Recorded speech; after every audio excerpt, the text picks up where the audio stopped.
My name is Steph and I'm in third year at college. I grew up in Tamworth in New South Wales. I moved to Sydney to study design and I worked as a designer for about 7 years.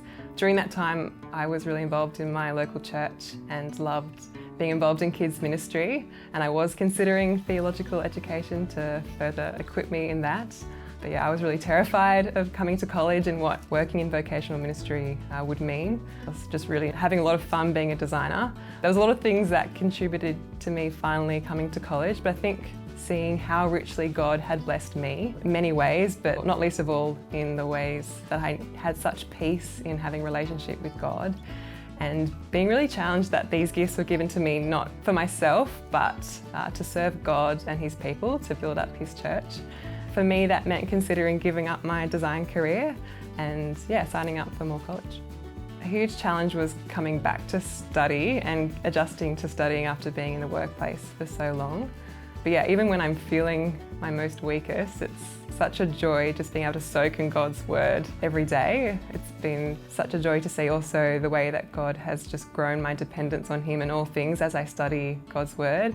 And I think a highlight of college has been doing that alongside other men and women who really love God and love studying His word too.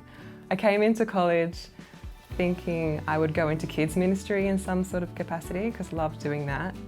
But a delightful thing about college has been the variety of ministries you get exposed to. And so one of those opportunities that I've had is being involved in a Bible translation group here at college.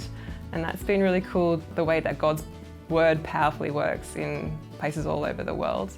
I'm not really sure if that's something I will do post-college, but excited to see how God uses that in some way.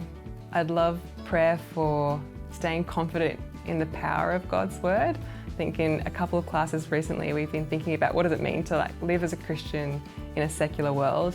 And I think I'm really often tempted to rely on my own wisdom and strength to persuade people of the gospel. And we can use things to help engage people with the gospel, and yet ultimately I need to remember to keep my confidence in the power of God's word and that God's the one that will work. And so I think in all my ministry going forward I want to keep being reminded of that, to be dependent on God and His word is the thing that will work. Yeah.